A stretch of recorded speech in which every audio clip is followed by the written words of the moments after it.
বৈষ্ণবদের চরণে জানাই প্রণাম, পরমাত্মার চরণে বড়মার চরণে জানাই প্রণাম, পরম পূজ্যবাদ শ্রী বর্দার চরণে জানাই প্রণাম, পরম পূজ্যবাদ আচার্যদের চরণে জানাই প্রণাম, উপস্থিত ঋত্বিক দেবতা এবং সকল বয়োজ্যেষ্ঠকে আমার যথাযথ স্থানে প্রণাম, ভালোবাসা, জয়গুরু। বুঝতে পারছি অনেকে হাঁপিয়ে পড়েছে, অনেকের পায়ে ব্যথা হচ্ছে, অনেকের কোমরে ব্যথা হচ্ছে, মাথায় ব্যথা হচ্ছে, কারোর মনে হচ্ছে একটু পিঠটা গিয়ে সোজা করতে পারলে ভালো হতো। ছেড়ে দেবো আমরা প্রার্থনার সময়ের পর। প্রার্থনা হয়ে গেলে সবাই প্রসাদ নিয়ে বাড়ি চলে, সাবধানে বাড়ি যাবে। এইবারে দেওঘরে ঋত্বিক কনফারেন্সে পরম পূজ্যপাদ আচার্যদের একটা খুব সুন্দর ঘটনা বললেন, বাস্তবায়িক ঘটনা। বলছেন এক মা আমাকে এসে নিবেদন জানাচ্ছে, দাদা আমার বাড়িতে সৎসঙ্গ দিলেই কেউ না কেউ মরে যায়।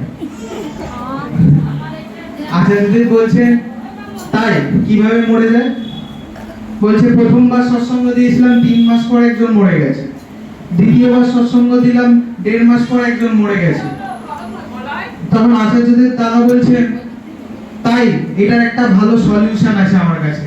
বলছে কি? না, আমার যতদূর মনে হচ্ছে আপনার বাড়িতে সবাই জল খাচ্ছে বলেই মরে যাচ্ছে, আপনি জল খাওয়া বন্ধ করে দেন। তাই এটা থেকে আচার্যদের খুব ছোট্ট একটা ঘটনা কিন্তু অনেক বড় জিনিস বোঝাতে চাইলেন। আমরা যদি আমাদের শরীরের, আমাদের মানসিকতা, আমাদের শারীরিক শক্তি, নিজেদের চলন বলন সবকিছু আমরা নিজেরা নিয়ন্ত্রণ করতে যাই, তাহলে কিন্তু আমরা কোনোদিনই সেটা সঠিকভাবে আনতে পারবো না। তার দিকে রাখতে হবে, তিনি যেটা করছেন সেটাই ঠিক, তিনি আমাকে দিয়ে যেটা করাচ্ছেন সেটাই এক ঠিক কাজ, সেটা বলেই মেনে নিতে হবে।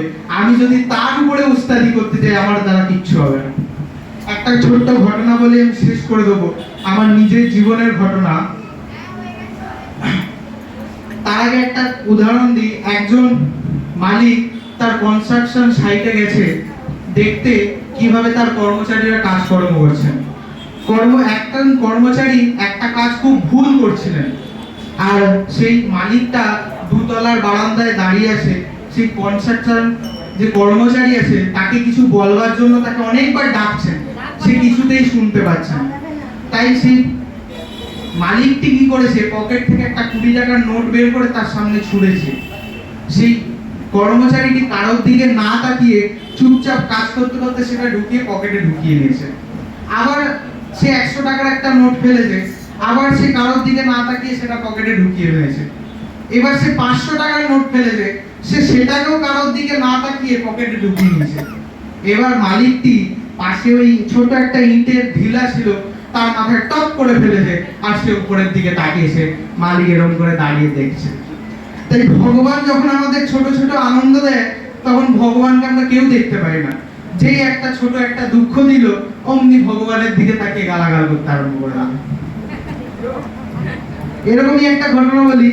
আমার জীবনে এই কিছুদিন 2 সপ্তাহ আগে হসপিটাল থেকে বেরিয়ে বাড়ি ফিরবো, আমার এখানে হলদিয়ার মাসি ছিল, বেরিয়ে গেছে।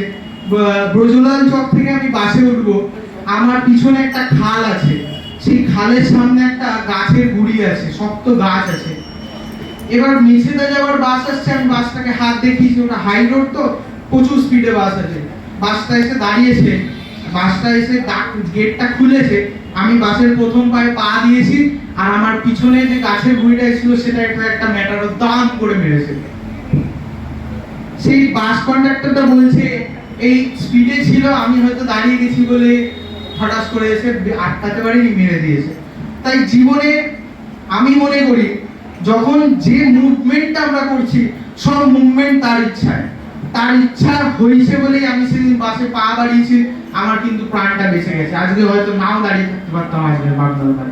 তাই আমার মধ্যে যত মুভমেন্ট হচ্ছে, আমি যা যা বলছি, আমি যা দেখছি, যা শুনছি, যা করছি, এমনকি আমার এই শ্বাস প্রশ্বাসও ঠাকুরের ইচ্ছাতেই হচ্ছে।